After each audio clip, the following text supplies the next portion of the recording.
की new interesting exciting video में आप सभी लोगों का स्वागत है। मेरा नाम है सुधीर और इस पर्टिकुलर वीडियो में हम बात करेंगे Nifty and bank Nifty option chain के बारे में। उसको समझने की कोशिश करेंगे, अंडरस्टैंड करेंगे कि कल है वेडनेसडे का ट्रेडिंग सेशन और एक्सपायरी से पहले का ट्रेडिंग सेशन है। अक्सर वेडनेसडे को बड़े मूवमेंट हमें देखने को मिलते हैं, तो कल क्या एक मार्केट ट्रेंडिंग मार्केट होगा, इस चीज़ को हम समझने की कोशिश करेंगे। तो जल्दी से इस वीडियो को स्टार्ट करते हैं डाटा पे और समझेंगे यहाँ पे कि निफ्टी का ऑप्शन चेन डाटा कैसा बना हुआ है और साथ ही साथ अंडरस्टैंड करने की कोशिश करेंगे कि कल है वेडनेसडे का ट्रेडिंग सेशन और एक्सपायरी से एक दिन पहले का ट्रेडिंग सेशन है। अक्सर वेडनेसडे को काफ़ी बड़े मूवमेंट आ जाते हैं, तो कल क्या एक बड़ा मूवमेंट आएगा और वो किस साइड आएगा, इस चीज़ को हम समझने की कोशिश करेंगे। बट उससे पहले बात करते हैं मार्केट एट 11 के वीडियो की। मार्केट एट 11 के वीडियो में मैंने आपको क्लियरली बताया था कि आप एक बार शॉर्ट करके काम कर सकते हैं। नीचे आपको जो टारगेट मिल सकता है 17,600 तक का टारगेट मिल सकता है। तो वन वे में ये निफ्टी में फॉल आया और उसके बाद ये रिकवरी। सेम चीज़ बैंक निफ्टी में मैंने आपको बताया था कि आप एक बार सेल करके काम कर सकते हो। नीचे आपको जो टारगेट मिल सकता है वो आपका 39,550 का बोला था, एग्जैक्टली उसी टारगेट से ये रिवर्स हुआ है। अब यहाँ पे मैं देखो कुछ साइकोलॉजिकल पॉइंट आपको बताना चाह रहा हूँ। देखो सिंपल सी चीज़ है, आपने शॉर्ट किया और लेटर सपोज शॉर्ट में आपको 1,000 रुपये का प्रॉफिट हो गया, ठीक है। उसके बाद आप मार्केट में बैठे हुए हो, टाइम पास कर रहे हो और मार्केट आपको रिकवर होता हुआ दिखाई दे रहा है। तो आप कभी भी ये गलती मत करा करो कि आपने शॉर्ट में 1,000 रुपये कमाया, फिर आप ये सोचो कि मैं ये मार्केट रिकवर कर रहा है, मैं बाय साइड पे भी एक कॉल ले लेता हूँ और वहाँ पे भी 1,000-2,000 रुपये कमा पाऊँगा। ये चीज़ बिल्कुल मत किया करिए, ये काफ़ी ज़्यादा इनडिसिप्लिन्ड लोगों की कहानी होती है। अगर आप हर मार्केट के मोमेंट में, यानी अगर आप नीचे जा रहा है शॉर्ट करके पैसा कमा ले रहे हो, ऊपर जा रहा है बाय करके पैसा कमा ले रहे हो, मार्केट क्या बेवकूफ़ है? अगर आप ये गलती करोगे ना, ये ऊपर नीचे की, तो आप हो सकता है एक पर्टिकुलर डे में आपको नीचे भी प्रॉफिट मिल जाए और ऊपर भी प्रॉफिट मिल जाए, बट ओवरऑल लॉन्गर टर्म के हिसाब से अगर देखा जाए तो आप कभी भी प्रॉफिटेबल नहीं बनोगे। इवन आप ये समझ लीजिए कि ये जो ऊपर नीचे का जो कवर अप हो रहा है ना, कि आप नीचे सेल कर रहे हो, ऊपर फिर बाय करके मैं बताऊँगा, सिंपल सी चीज़ है। आप अपनी कवर खोद रहे हो और बहुत ही जल्द उस कवर में आप खुद दफन हो जाओगे, इस चीज़ की मैं गारंटी आपको दे दूंगा। अगर आप मल्टीपल ट्रेड्स यानी हर एक मोमेंट के साथ मार्केट में पार्टिसिपेट करने की कोशिश कर रहे हो, सिंपल सी चीज़ ये है।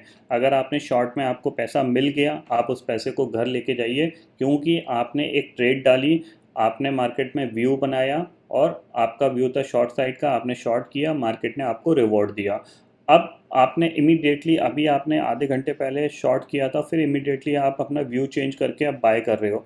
होगा क्या कि हो सकता है आप नीचे से बाय करो तो आपको प्रॉफिट मिल जाए, बट वो प्रॉफिट जो होगा वो आपके कॉन्फिडेंस को ओवर कॉन्फिडेंस में ले जाएगा। फिर आप क्या करोगे, जैसी मार्केट अराउंड इस लेवल पे आएगा 17,700 के आसपास, यहाँ पे आपको लगेगा कि यार ये तो पूरा रिकवर हो जाएगा, कहीं डे हाई ना चला जाए। वहीं से मार्केट आपका रिवर्स हो जाएगा और आपका जो प्रॉफिट आपने सुबह कमाया होगा, आप वापस मार्केट में डाल चुके होगे। तो ये चीज़ समझ लीजिए कि मार्केट एक ऐसी जगह है जहाँ पे एक्साइटमेंट हर एक सेकंड का है। यहाँ पे लोग पैसा कमा के प्रॉफिट करके घर नहीं ले जा पाते, ये चीज़ ध्यान में रखिएगा। क्योंकि घर ले जाने के लिए आपको अपनी स्क्रीन बंद करनी पड़ती है और बहुत ही ज़्यादा पेशेंस रख के अपनी स्क्रीन को बंद करके मार्केट से बाहर होना पड़ता है।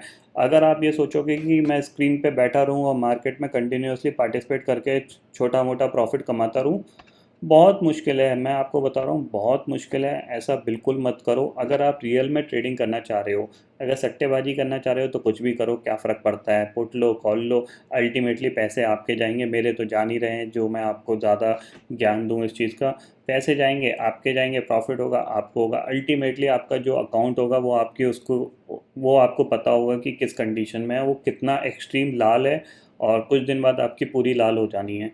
तो प्लीज़ आप लोगों से रिक्वेस्ट है, थोड़ा सा फोकस करके ट्रेडिंग करिए। अगर आपको एक साइड पे प्रॉफिट मिल गया, 2,000 3,000 जो भी प्रॉफिट मिला है उससे खुश रहना सीखो। हमेशा मैंने आपको एक ही चीज़ पॉइंट बताया है कि मार्केट में जो भी आपको मिल रहा है प्रॉफिट लॉस, उससे खुश रहना सीखो। रिग्रेट कभी मत करो कि मुझे 5,000 का प्रॉफिट मिला है, मुझे 20,000 मिल सकता था, या यहाँ से मार्केट शॉर्ट अप कर जाता, मान लो 200 पॉइंट ऊपर जाके बंद हो जाता। आप सोच भी रहे थे कि मैं कॉल बाय कर लूँ, फिर बाद में आप सोचो कि मैं रिग्रेट, अरे यार मैं बाय कर लेता यार, इससे अच्छा तो मेरे को अच्छा प्रॉफिट रहता। मार्केट एक ऐसी जगह है जहाँ पे आपको हर चीज़ का रिग्रेट होगा। अगर आप कम प्रॉफिट में कटोगे, आप रिग्रेट करोगे। अगर आपको छोटा लॉस हो रहा होगा, सडनली वो लॉस बड़ा हो जाएगा तो भी रिग्रेट करोगे।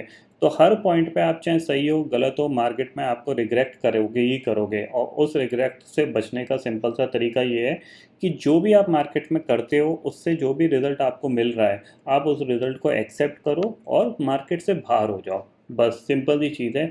क्योंकि एनालिसिस की ट्रेड या फिर मॉर्निंग की ट्रेड या फिर आप जो सोच रहे हो उसकी ट्रेड एक बार होती है, उसके बाद सिर्फ तुक्केबाजी होती है, सट्टेबाजी होती है, उसका फिर कोई सॉल्यूशन है नहीं मार्केट में, अगर मैं क्लियरली आपको बताऊं। ठीक है, इतना समझ में आ गया। आई होप आप लोग इम्प्लीमेंट करने की कोशिश करोगे। अब बात कर लेते हैं यहाँ पे कि कल का मार्केट कैसा रह सकता है। देखो, कल के अगर इम्पॉर्टेंट फैक्टर देखे जाएं तो कहीं ना कहीं ग्लोबल फैक्टर इंपॉर्टेंट रहेगा। आज का यूएस मार्केट कैसा बंद होता है। करेंटली अगर हम इंडेक्सेस फ्यूचर्स में अगर देखा जाए तो डाउ फ्यूचर आज काफ़ी अच्छा करने की कोशिश कर रहा है, यूरोपियन मार्केट भी अच्छा कर रहे हैं, 1-1% के उछाल के साथ कामकाज कर रहे हैं। तो कहीं ना कहीं आपको डाउ फ्यूचर 250 पॉइंट ऊपर, नैस्डैक फ्यूचर करीब 123 पॉइंट ऊपर कामकाज कर रहे हैं। तो ये एक सेंटीमेंट बूस्टअप होगा हमारे मार्केट के लिए, ये चीज़ आप क्लियरली समझ लीजिए। और पिछले ऑलमोस्ट 3 दिन के कंसोलिडेशन, 3 क्या ऑलमोस्ट 4 दिन का कंसोलिडेशन हमने हाई वॉलेटिलिटी में देखा है।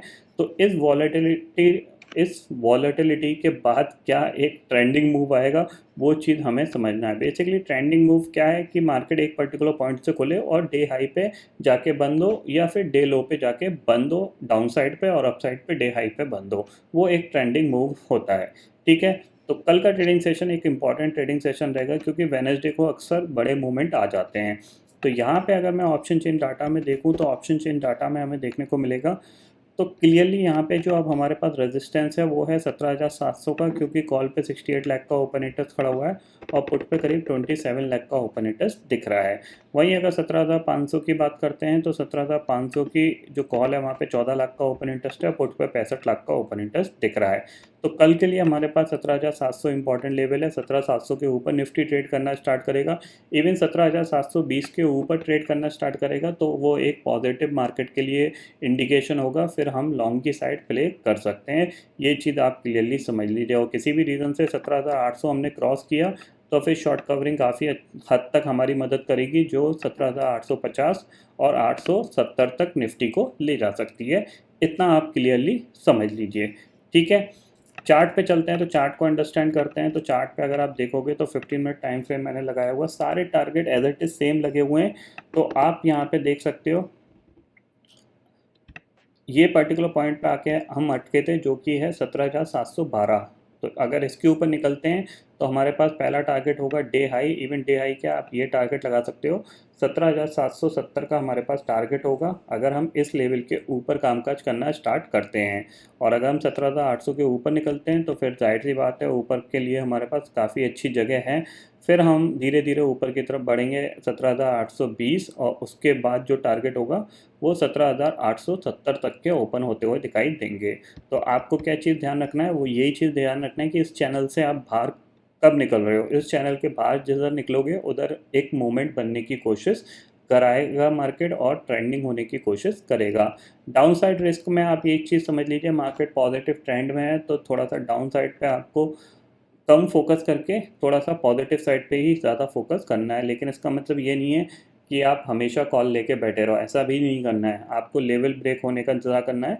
17,715 के ऊपर आप कॉल बाय कर सकते हो। उस केस में आपका स्टॉप लॉस जो होगा वो अराउंड 17,680 का होगा। अगर 17,680 के नीचे आ जाता है मार्केट तो आप अपनी कॉल से बाहर निकल जाइएगा। ठीक है, निफ्टी में ये समझ में आ गया। बैंक निफ्टी की बात कर लेते हैं। तो देखो बैंक निफ्टी ने क्या किया है, बहुत ही अच्छी चीज़ करी है बैंक निफ्टी ने। 40,000 के ऊपर खुला, खुला नीचे था बट इसने 40,000 को निकाला और 40,000 के बाद एक सेल ऑफ आया, फिर इसने पुल बैक दिखाया, फिर एक सेल ऑफ आया। अब आप यहाँ पे थोड़ा सा गौर करोगे तो आपको दिखेगा यहाँ पे क्या बना है, एक, ठीक है। अब यहाँ से क्या हो सकता है, ये एक डब्ल्यू पैटर्न बना के ऊपर की साइड ब्रेकआउट दे सकता है। ठीक है, सिंपल सी चीज़ ये है। और अगर ये यहाँ पे दोबारा रेजिस्टेंस लेता है और नीचे आता है तो फिर ये एक एम पैटर्न बना के नीचे भी ब्रेकडाउन दे सकता है। यानी अब आपके मैक्सिमम चांसेस हैं कि इस लेवल से बाहर जब भी बैंक निफ्टी निकलेगा आपको एक बड़ा मोमेंटम दे सकता है। ठीक है, यानी अगर आप नीचे जाते हो 39,500 के नीचे जाते हो, आप एग्रेसिव होकर सेल कर सकते हो, टारगेट आपको 39,000 का मिल सकता है। और अगर आप 40,000 के ऊपर निकलते हो तो आप बाय करके काम कर सकते हो, टारगेट ऊपर फिर आपके पास 40,300 और 40,500 तक के ओपन होंगे। जब तक इस चैनल के अंदर है उसके बीच में थोड़ी सी वॉलेटिलिटी ही रहेगी, तो थोड़ा सा यहाँ पे प्रिकॉशन लेके ही कामकाज करना है। ये चीज़ आप क्लियरली यहाँ पे समझ लीजिए। ग्लोबल मार्केट की सिचुएशन ऑलरेडी मैं आपको बता चुका हूँ। करेंटली काफ़ी अच्छी ट्रेड कर रहे हैं। ऑलमोस्ट देखा जाए तो करीब 250 पॉइंट डाउ फ्यूचर और नैस्डैक भी करीब 116 पॉइंट ऊपर कामकाज कर रहा है। यूरोपियन मार्केट भी ठीक ठाक कामकाज कर रहे हैं, ज़्यादातर मार्केट हरे निशान में कामकाज कर रहे हैं। तो हो सकता है यूएस का जो ट्रेडिंग सेशन है, इतने दिनों की कंटिन्यूसली गिरावट के बाद आज हमें एक बाउंस बैक देखने को मिले, और उस बाउंस बैक का फ़ायदा हमारे मार्केट को मिल सकता है, क्योंकि हमारा मार्केट ऑलरेडी ऑलमोस्ट हाई पे ही ट्रेड कर रहा है। तो यहाँ से हो सकता है कि आपको एक पॉजिटिव सेंटीमेंट बनता हुआ दिखाई दे सकता है फर्दर, तो दोबारा से निफ्टी 17,900 की तरफ बढ़ सकता है। ठीक है, तो आई होप दोस्तों ये पर्टिकुलर डाटा आपको समझ में आ गया होगा। दोस्तों फिलहाल इस वीडियो में इतना ही है। आई होप ये वीडियो आपको पसंद आएगा। वीडियो पसंद आता है तो लाइक और शेयर ज़रूर करिएगा, और चैनल को जरूर सब्सक्राइब कर लीजिए, क्योंकि मैं सुधीर लेके आता रहूँगा हर दिन आपके लिए नए नए वीडियो। इसी के साथ शुक्रिया दोस्तों, जय हिंद।